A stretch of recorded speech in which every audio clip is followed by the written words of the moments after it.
سورہ مبارکہ کہف کی 110ویں آیت۔ بہت سوچ رہا تھا کہ جس کی شان میں میلاد ہے اس کی شان میں تو پورا قرآن ہے، تو کون سی آیت کا انتخاب کیا جائے، کس آیت پر غور کیا جائے، اس لیے کہ پورا قرآن عاشق اور معشوق کی گفتگو ہے۔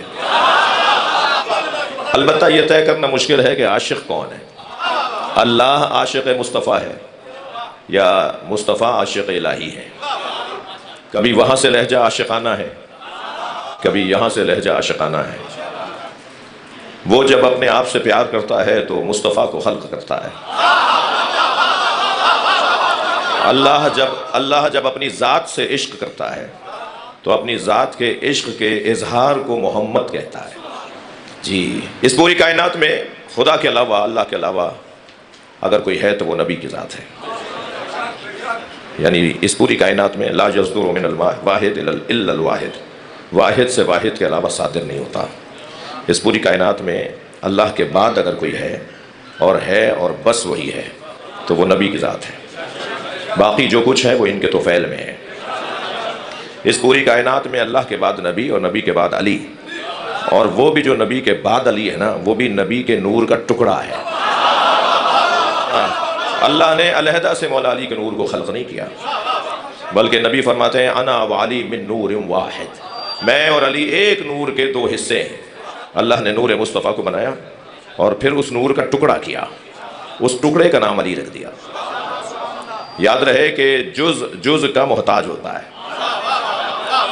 جز ملیں گے تو کل بنے گا، اور مولا علی کو مولا نبی کا محتاج بنا کر بتایا، جو محتاج ہو وہ صمد نہیں ہوتا، جو صمد نہ ہو وہ اللہ نہیں ہوتا۔ یہ جب علیحدہ ہوتے ہیں تو اجزاء مصطفیٰ ہیں، یہ جب ایک جگہ ہو جاتے ہیں تو یہ اجزاء مل جائیں تو پھر کامل ہو جاتے ہیں۔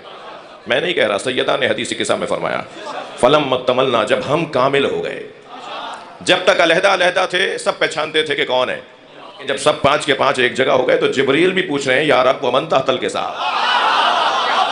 بھئی تھوڑا جبریل امی علیہ السلام بھی پوچھ رہے ہیں یا اللہ چادر میں کون ہے، کون ہے، تم سے زیادہ تو کون جانتا ہے۔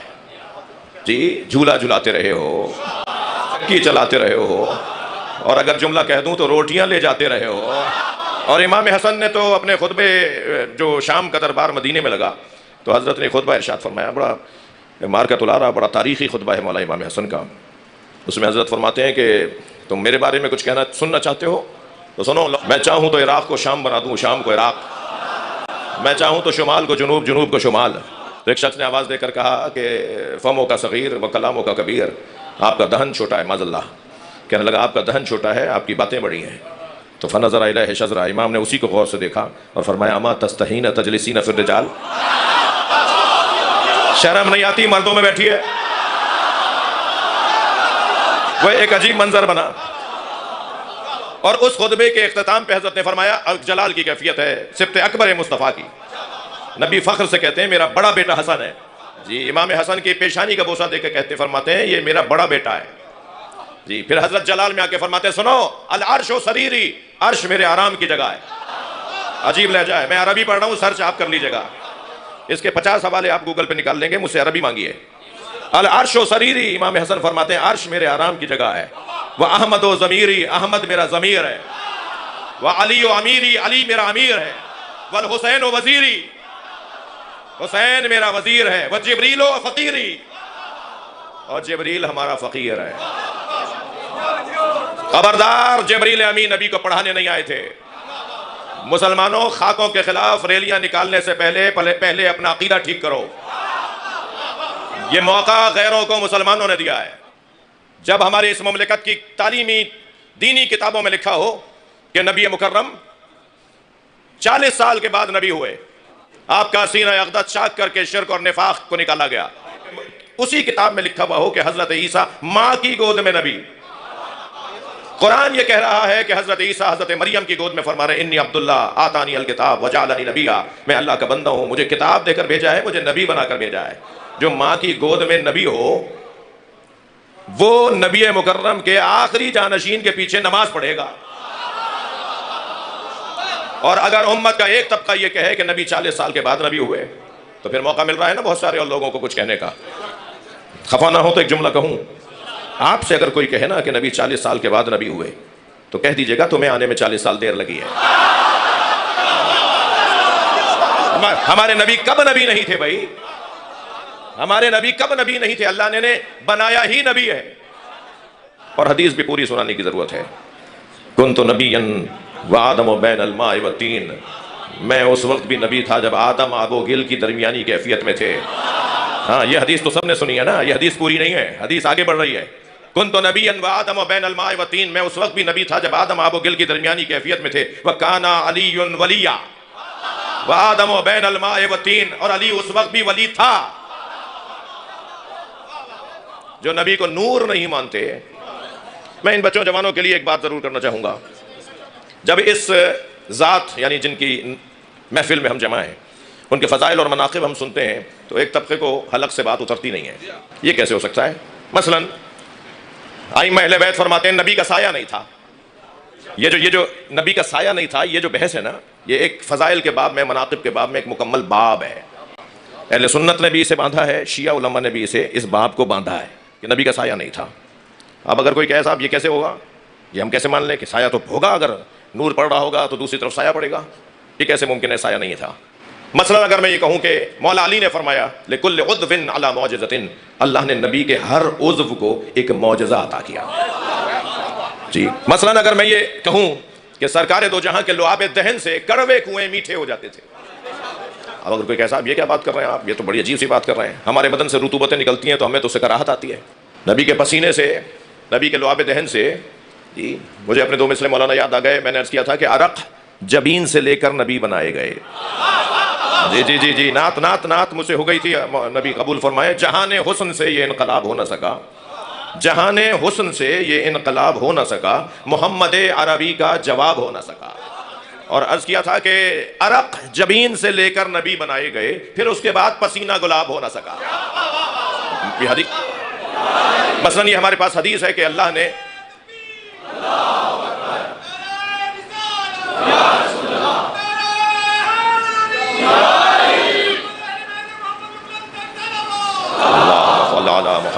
محمد. مثلا اگر میں یہ واقعہ اور یہ بات اور یہ پہلو سرکار کی عظمت کی بیان کروں کہ نبی مکرم جب کسی سواری پر بیٹھ جاتے تھے تو لم یسن ولم یحرم، نہ وہ بوڑھی ہوتی تھی نہ بیمار.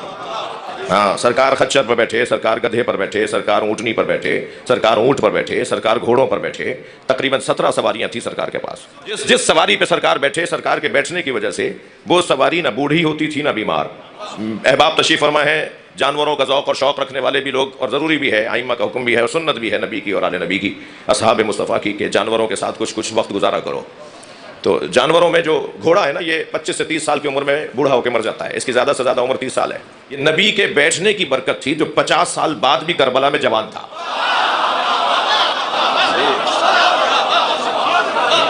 میں اس وقت مجلس تو پڑھنے نہیں آیا جو مسائل پڑھوں گا، لیکن ایک بات کی طرف اشارہ کروں کہ کربلا کے واقعے میں جب امام حسین گھوڑے سے زمین پر آ گئے تو پسر سعد نے آواز لگا کہ کہا خبردار کوئی ذوالجنہ کو تیر نہ مارے. میں نے بچپن میں خود دیکھا ہے نبی اس پہ بیٹھتے تھے، اس کو تبرک کے طور پر لے کر آؤ. یہ پھر غائب ہو جاتے تھے، ناپید ہو جاتے تھے جو نبی کی سواریاں تھیں، لیکن بوڑھے نہیں ہوتی تھی، بیمار بھی نہیں ہوتی تھی. لہذا روایت میں ہے کہ جب حضرت ظہور فرمائیں گے تو جس گھوڑے پر بیٹھ کر آئیں گے وہ ذوالجنہ ہوگا، امام حسین کا گھوڑا ہوگا، گویا نبی کی سواری ہوگی. مثلا ایک لمبی فہرست میں بیان کرتا چلا جاؤں کہ جو ہماری انگلی کٹے تو خون نکلتا ہے نا، تجربہ نہیں کیجیے گا، ایسا ہی ہے. تو نبی کے انگوٹھے سے دودھ نکلتا تھا. اب یہ ساری روایتیں ہیں جو کتابوں میں لکھی ہیں. میں پہلے ایک فہرست بیان کر رہا ہوں. ایک قدم کے فاصلے پر تھیں جناب زہرا، اور امام حسین نے بھوک کی وجہ سے ایک آواز بلند کی تھی رونے کی. نبی مکرم نے اتنا انتظار نہیں کیا کہ حسین دوسری آواز بھی بلند کرے اور جناب زہرا آ جائیں. نبی نے اپنا انگوٹھا امام حسین کے منہ میں دے دیا، اور سرکار دو جہاں کے انگوٹھے سے دودھ نکل رہا تھا اور امام حسین ہمک کے پی رہے تھے. نبی نے آپ کے سر پہ ہاتھ رکھ کے فرمایا حسین آرام سے پیو، یہ اللہ نے تمہارے لیے بنایا ہے. تو یہ ساری وہ روایتیں ہیں جو سنی شیعہ کتابوں میں. لہٰذا کیونکہ مجھے معلوم ہے آج کا یہ جو عنوان ہے، آج کا جو میلاد ہے، اس میں میرے سنی بھائی بھی تشریف فرما ہیں اور شیعہ بھی ہیں، اور یہ ایک ایسا عنوان ہے جس پہ ہم مل کر نبی کو یاد کر رہے ہیں اور کلمہ پڑھنے والے سب جمع ہیں. یہ کتنا حسین منظر ہے جی، یہ بہت خوبصورت منظر ہے کہ ہم کسی کے نام پہ تو بیٹھ سکتے ہیں نا، تو ہم جس کے نام پر بیٹھ سکتے ہیں اس کا نام زیادہ لینے کی ضرورت ہے، جس کے نام پر ہم سب جمع ہو سکتے ہیں۔ یہ ساری روایتیں جو میں بیان کر رہا ہوں یہ سنی شیعہ دونوں کتابوں میں۔ نبی مکرم کسی لمبے قد والے کے ساتھ اگر آ جاتے تھے نا، تو جب وہ نبی کے ساتھ چلتا تھا نبی کا قد اسے اونچا نظر آتا تھا۔ یہ وہ ساری روایات، مثلا میں نے ابھی عرض کیا آپ سے کہ نبی کا سایہ نہیں تھا۔ یہ ایک سنی عالم دین فرماتے ہیں کہ ان النبی ذل اللہ، نبی اللہ کا سایہ تھے، ان ذل لا ذل اللہ، اور سائے کا سایہ نہیں ہوتا۔ کتنا اچھا جملہ ہے کسی سنی عالم دین کا، نبی کا سایہ کیوں نہیں تھا بھائی؟ اب اس علتوں پر ہم نہیں جا رہے، یعنی اس پہ اگر ایک ایک کے اوپر بات کریں گے تو ایک لمبی گفتگو ہو جائے گی، اور شاید مجھ حقیر فقیر مجھ طالب علم کو ایک اشرہ چاہیے جو ایک ایک فضیلت کی سائنسی اور عقلی اور آج جدید علوم کے حساب سے تشریح کی جائے۔ بھائی نبی کا سایہ نہیں تھا، میرا دل کہہ رہا ہے ایک جملہ دیا کرنے کو۔ سرکار کا سایہ نہیں تھا، کیوں نہیں تھا؟ سایہ جو ہوتا ہے نا، کبھی آگے نکل جاتا ہے کبھی پیچھے رہ جاتا ہے۔ جو آگے نکل جائے اسے غالی کہتے ہیں، جو پیچھے رہ جائے اسے مقصر کہتے ہیں۔ اس گھرانے کو نہ غالی چاہیے نہ مقصر چاہیے، اس گھرانے کو شیعہ چاہیے۔ پھر دو مصرے اپنے یاد آ گئے، عرض کیا تھا کیا ہوا تھا بھائی غدیر کے میدان میں؟ سرکار نے فرمایا کہ جو آگے چلے گئے انہیں واپس بلاؤ، جو پیچھے رہ گئے ان کا انتظار کرو۔ میں تو سوچتا ہوں یہ کون تھے جو نبی سے آگے چلے گئے تھے؟ تو دو مصرے ضرور سناؤں گا۔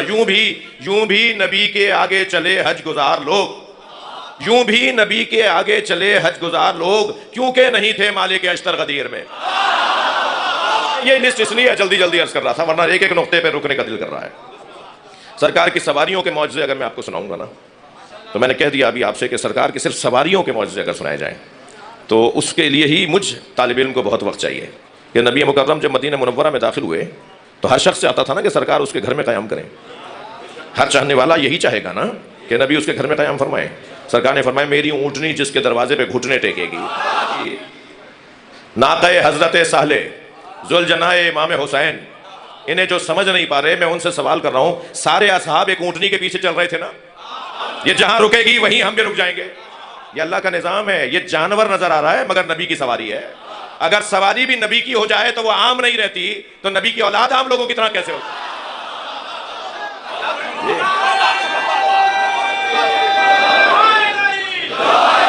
وہ بڑا حسین منظر تھا کہ جب خیبر کے موقع پہ، معاف کیجیے گا، خیبر کے موقع پر مال غنیمت میں جانور بھی لگائے تو سارے جانوروں کو باندھ کر کھڑا کر دیا گیا تھا۔ تو حضرت نے دیکھا کہ ایک گدھا ہے جو رسی چھڑوانا چاہتا ہے، بار بار اپنی رسی کھینچ رہا ہے۔ تو آپ نے ایک صحابی محترم سے فرمایا کہ اس کی رسی چھوڑ دو۔ جب اس کی رسی چھوڑی گئی تو وہ دوڑتا آیا اور نبی کے پیروں کا اس نے بوسہ دیا اور نبی سے اس نے کچھ کہا۔ تو سرکار نے اپنے اصحاب سے فرمایا کہ یہ مجھ سے یہ کہہ رہا ہے کہ ہمارے آباء و اجداد کی پشت پر کسی نہ کسی نبی یا وصی نبی نے سواری کی ہے۔ بہت مدت گزر گئی کہ ہماری پشت پر کسی نبی یا وصی نبی نے سواری نہیں کی، کچھ دیر کے لیے یا آپ بیٹھ جائیے یا علی سے کہیے بیٹھ جائے۔ تو مولا نبی نے کچھ دیر کے لیے سواری فرمائی اور اس کے بعد فرمایا کہ آج کے بعد یہ گدھا جو ہے یہ مجھ سے منسوب ہے، لہٰذا یہ میرا ہے۔ اور آپ نے فرمایا اس کا نام میں لکھتا ہوں، اور نام رکھا حضرت نے یافور، یا عین فے واو رے یافور۔ نبی کے بیٹھنے کی برکت سے وہ اتنا ذہین ہو گیا تھا کہ سرکار اس پر کوئی سامان رکھ کر فرماتے تھے نا کہ فلاں صحابی کو دے آؤ، اسی کو دے کر آتا تھا۔ فرماتے تھے نا فلاں کو بلا کر لے آؤ، تو یہ اسی کے دروازے پہ جا کے آواز لگاتا تھا۔ بھائی ناراض نہ ہوئیے گا، ایک جملہ مجھ سے لے لیجئے، جو نبی کی بات کو سمجھے میں اسے گدھا کیسے کہوں؟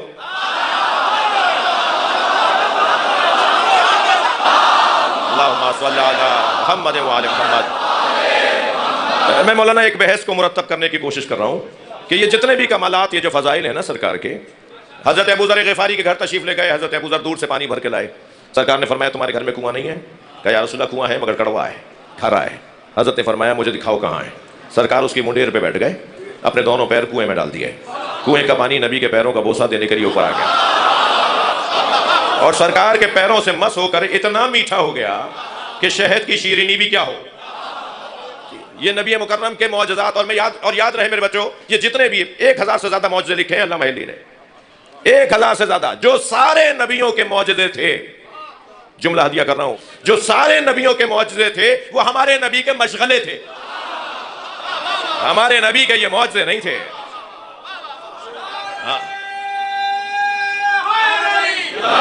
سارے نبیوں کے معجزے تھے وہ ہمارے نبی کے مشغلے تھے۔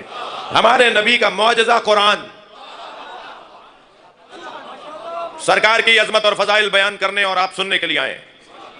ہر نبی کا معجزہ فعل، فیل فیل عصائے حضرت موسیٰ آج اگر کسی میوزیم میں مل جائے تو آپ مار کے دکھائیے ذرا،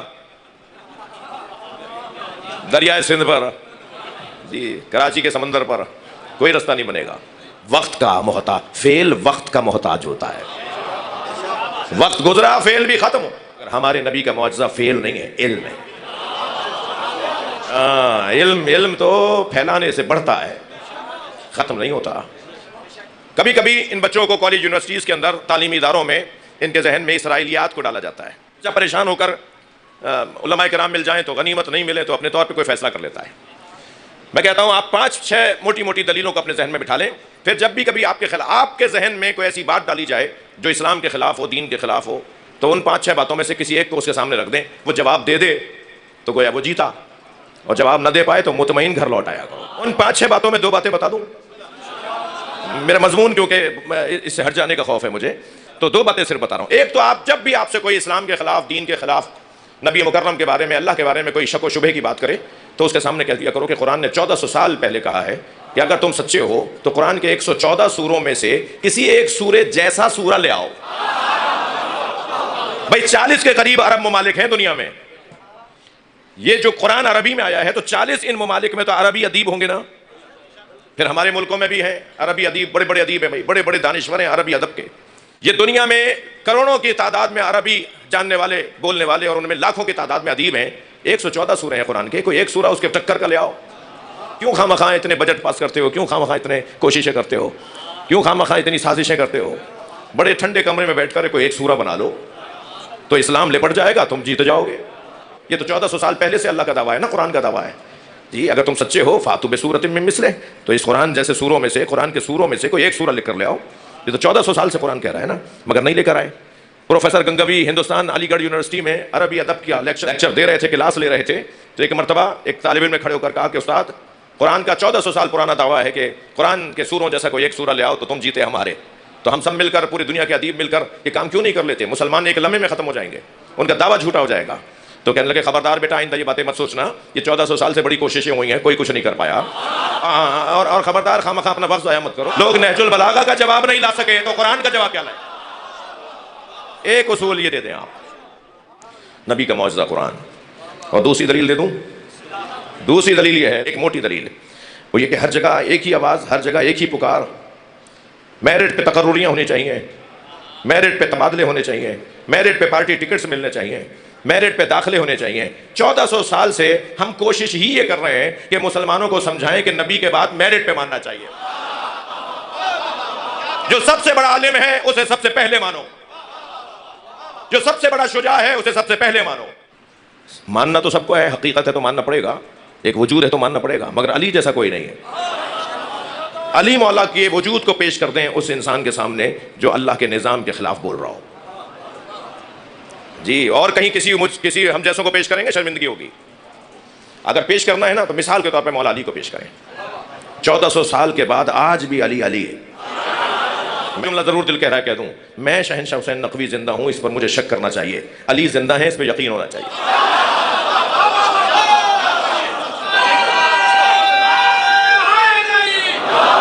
میرا مضمون آپ کے ہاتھ میں آ گیا کہ نبی کے جتنے یہ فضائل ہیں نا، یہ بعض لوگوں کے حلق سے نہیں اترتے۔ اس کا سبب کیا ہے؟ اس کا سبب یہ ہے کہ جب یہ کمالات وہ دیکھتا ہے نا تو اپنے ساتھ مقایسہ کرتا ہے، ہمارے اندر تو یہ نہیں ہے، تو پھر یہ کیسے ہو سکتا ہے؟ کیونکہ ان کے یہاں یہ نہیں ہو سکتا تو کہتے ہیں یہ کیسے ہو سکتا ہے؟ دیکھیے، ان ہستیوں کے 2 جنبے ہیں، 2 پہلو ہیں، 2 دید ہیں، 2 ان کی کیفیتیں ہیں۔ ایک نوری پہلو ہے، ایک بشری پہلو ہے۔ صرف بشری پہلو سے دیکھیں گے تو یہ باتیں حلق سے نہیں اتریں گی، صرف نوری پہلو سے دیکھیں گے تو پھر قربانی کربلا سمجھ میں نہیں آئے گی کہ امام کو آنسو بھی آ رہے تھے، امام کے بدن مبارک سے خون بھی نکل رہا تھا، حضرت کے وجود مبارک پہ گھوڑے بھی دوڑا دیے تھے، امام کے گلے پہ خنجر بھی چل گیا تھا۔ نبی فرماتے ہیں ما اوذی نبی قط کما اوذیت، کسی نبی کو اتنی اذیتوں کا سامنا کرنا نہیں پڑا جتنی اذیتیں مجھ اکیلے مصطفیٰ نے اٹھائی ہیں۔ یہ سمجھ میں نہیں آئے گا اگر نبی مکرم کے بشری پہلو کو نہیں مانیں گے۔ ان ہستیوں کے 2 پہلو ہیں، ایک نوری پہلو ہے، ایک بشری پہلو ہے۔ ہمارا کیا ہے؟ ہم خاکی بشر ہیں، یہ نوری بشر ہے۔ خاکی بشر ہونا اور ہے، تھک تو نہیں رہے میری بات اور نوری بشر ہونا اور ہے۔ ممکن ہے کوئی کہ مولانا کہاں سے لے آئی یہ بات؟ آپ نے تقسیم بنا لی تو تقسیم ہو جائے گی کیا؟ آپ کے بولنے سے کیا یہ بات مان لی جائے گی؟ کیسے کہہ رہے ہیں آپ کہ یہ نور ہیں جب قرآن کہہ رہا ہے کہ اے میرے حبیب اپنا تعارف کروا دیجئے، قل انما انا بشر مثلکم، اے میرے نبی ان سے کہہ دیجئے کہ میں تمہاری طرح ایک بشر ہوں۔ یہ مولانا صاحب پتہ نہیں کہاں سے آئے کہہ رہے ہیں کہ وہ تو نور ہیں۔ جی قرآن کہہ رہا ہے کہ نبی نے کہا میں بشر ہوں، وہ قرآن کی مانے یا تمہاری مانے؟ میں ایسے لوگوں سے کہتا ہوں کہ بھائی آدھی آیت پڑھ کے عقیدہ نہیں بنتا، ایک آیت پڑھ کر عقیدہ نہیں بنتا۔ جب تم قرآن میں یہ آیت پیش کرتے ہو ایاک نعبد و ایاک نستعین، ہم تیری ہی عبادت کرتے ہیں اور تجھ ہی سے مدد مانگتے ہیں، تو بعد والی آیت بھی تو سنایا کرو، اہدنا الصراط المستقیم، ہمیں سیدھے رستے پہ قائم رکھ۔ جو اللہ سے مدد مانگ رہا ہے وہ مدد ہی یہ مانگ رہا ہے کہ ہمیں علی دکھا۔ صراط الذین انعمت علیہم، ان کا رستہ جن پر تو نے اپنی نعمتیں نازل کی۔ مدد تو اس بات کے لیے مانگی جا رہی ہے کہ ہمیں اہل بیت سے آشنا کر دے۔ ہم اس گھرانے سے جڑ رہے ہیں اللہ کی مدد سے، بات پوری کرو نا۔ قل انما انا بشر مثلکم، میں تمہاری طرح کا ایک بشر ہوں، پوری آیت پڑھو نا۔ یوحی الیہ، مجھ پر مسلسل وحی نازل ہوتی ہے۔ تمہاری طرح بشر ہیں تو تم پہ وحی آتی ہے؟ اگر تم پہ فرشتہ آ گیا نا تو بتانے کو زندہ ہی نہیں رہو گے کہ کیسا تھا۔ کوئی مقایسہ نہیں ہے۔ ان کا جو روحانی پہلو ہے، نورانی پہلو ہے، وہ ان پر غالب ہے، لہذا آنکھیں بند بھی کرتے ہیں تو انہیں نظر آتا ہے۔ ساری رات حضرت عائشہ نے ایک چیز دوسری جگہ اور دوسری چیز اس جگہ، اور حضرت نے کچھ نہ کچھ ساری رات امور انجام دیے۔ صبح اٹھ کر سرکار نے فرمایا یا عائشہ تم نے فلاں چیز فلاں جگہ رکھ دی، تو حضرت عائشہ نے فرمایا یا رسول اللہ آپ تو سو رہے تھے۔ فرمایا ہمارے سونے سے اپنے سونے کو مت ملانا۔ میں جیسے جاگتے، صلوات پڑھنے ذرا محمد و آل، میں جیسے جاگتے میں دیکھتا ہوں ایسے سوتے میں دیکھتا ہوں۔ ان کا جو روحانی اور نورانی جنبہ اور پہلو ہے وہ غالب ہے۔ ممکن ہے کوئی کہے مولانا یہ کیسے نور ہیں؟ بہت سی آیات اور بہت مفصل بحث ہو سکتی ہے، مگر میں ایک آیت آپ کو ہدیہ کر رہا ہوں۔ سورہ مبارکہ اعراف کی 157ویں آیت کا آخری حصہ، فالذین آمنوا بہ، نبی سے جڑے ہوئے لوگوں کی اللہ تعریف کر رہا ہے، نبی سے وابستگان کو اللہ یاد کر رہا ہے۔ فالذین آمنوا بہ، پس وہ لوگ جو میرے نبی پر ایمان لائے، فالذین آمنوا بہ وعذروہ، جنہوں نے میرے نبی کی تعظیم کی، ونصروہ، جنہوں نے میرے نبی کی مدد کی، واتبعوا نور الذی انزل معہ، اور وہ لوگ کہ جو اس نور کی اتباع کرتے ہیں جو نبی کے ساتھ نازل ہوا ہے۔ قرآن نبی کے ساتھ نازل نہیں ہوا، توجہ چاہوں گا، قرآن نبی کے ساتھ نازل نہیں ہوا۔ قرآن نبی کے، یہ قرآن مراد نہیں ہے، اس نور کی اتباع جو نبی کے ساتھ نازل ہوا ہے۔ کوئی ایک نور ہے جس کی اتباع کرنی ہے، اہل علم بیٹھے ہیں۔ اطاعت اور اتباع میں فرق ہے، اطاعت قول میں بھی ہے فعل میں بھی ہے، مگر اتباع صرف فعل میں ہے۔ کوئی ایک ایسا نور تلاش کرو جو عمل کر کے دکھاتا ہے۔ تم ایک نبی کو نور نہیں مان رہے تھے، ہم 14 کو نور مانتے ہیں، اور نبی بدرجہ اعلیٰ نور ہیں۔ ان کا نورانی پہلو جب تک نہیں مانیں گے، مثلا امام حسن فرما رہے ہیں، امام حسین کی شان بیان کرتے ہوئے فرماتے ہیں ان ناخل حسین قد عالمنا علما، میرا بھائی حسین ہم سب سے بڑا عالم ہے، اسقلونا حلما، حلم و بردباری میں ہم سب سے زیادہ سنگین ہیں، واقربنا من رسول اللہ رحمہ، اور رسول اللہ کی نسبت ہم سب سے زیادہ قربت رکھتا ہے۔ لیکن جس جملے کی خاطر میں نے 3 اور فضیلتیں سنائی، اس میں امام حسن فرماتے ہیں امام حسین کے بارے میں، کانا یقرأ الوحی قبل ان ینطق، حسین نے قرآن نازل ہونے سے پہلے قرآن پڑھ لیا تھا۔ کیسے سمجھیں گے اسے؟ اس بات کو کیسے سمجھیں گے؟ کانا یقرأ الوحی قبل ان ینطق، حسین نے قرآن نازل ہونے سے پہلے قرآن پڑھ لیا تھا۔ کیسے سمجھیں گے اسے؟ یہ حدیث ہے نا، آیت پڑھ دوں؟ الرحمن علم القرآن خلق الانسان، رحمان وہ ہے جس نے قرآن پڑھایا اور انسان کو خلق کیا۔ یہ کون سا انسان ہے جو خلق ہونے سے پہلے قرآن پڑھ چکا تھا؟ جی حضرت عیسیٰ ماں کی گود میں تو کہیں میں نبی ہوں، اور مولا علی نبی کی گود میں آ کے فرمائے میں تورات سناؤں، انجیل سناؤں، زبور سناؤں، قرآن سناؤں، تو حلق سے نہیں اتر رہا۔ بھائی یہ نوری پہلو ہے ان کا۔ مجمع یہاں بیٹھا ہے، ان میں کوئی نبی رسول امام تو نہیں ہے نا؟ بولو بھائی، جو اتنا بڑا مجمع یہاں بیٹھا ہے، جو ایک جیسے ہیں وہ ایک جیسے نہیں ہیں۔ اللہ نے کسی کا بھی تو کسی جیسا نہیں بنایا، ہر شخص مختلف خلق کیا، اللہ نے ہر شخص مختلف خلق کیا ہے، جو ایک جیسے ہیں وہ ایک جیسے نہیں ہیں۔ جنہیں بنانے کے بعد وہ اپنے آپ کو مبارکباد دیتا ہو، تبارک اللہ احسن الخالقین، مبارک ہو تو بہترین مخلوق کا خالق ہو گیا، جنہیں بنانے کے بعد وہ غرور کرتا ہو۔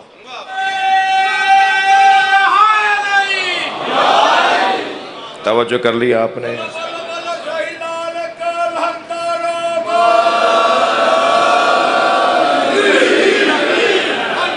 توجہ کر لیا آپ نے؟ بات تھوڑی سی آگے جائے۔ یہ ساری کائنات جس کے طفیل میں بنی ہے وہ سرکار کی ذات ہے۔ کبھی یہ احمد ہوتے ہیں تو یہ عاشق ہوتے ہیں، کبھی یہ محمد ہوتے ہیں تو معشوق ہوتے ہیں۔ اللہ ان سے پیار کرتا ہے، یہ اللہ سے عشق کرتے ہیں۔ ساری کائنات عشق کے گرد گھوم رہی ہے۔ امروز کے درداں میں تو افتاد ہم اے عشق، شاعر کہتا ہے کہ آج اے عشق میں تیرے دام میں پھنس گیا، گفتی کے در ان باغ پرز گل قفسی نیست۔ تم نے تو یہ کہا تھا کہ اس پھولوں سے بھرے باغ میں کوئی پنجرہ نہیں ہے، کوئی دام نہیں ہے۔ جی تمہارے کہنے پر میں اس باغ میں آ گیا۔ امروز کے درداں میں تو افتاد ہم اے عشق، میں نے تو عشق سمجھ کے اپنا لیا تھا، یہ تو عشق نہیں ہے، تو غلطی ہے۔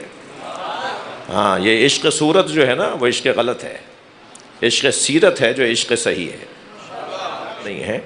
شاعر کہتا ہے کہ تعریف من از عشق ہمانست کی گفتم، عشق کی تعریف وہی ہے جو میں نے بتائی، در دام کسی باش کے در دام کسی نیز، اس کے عاشق بنو جو کسی کا محتاج نہیں ہے،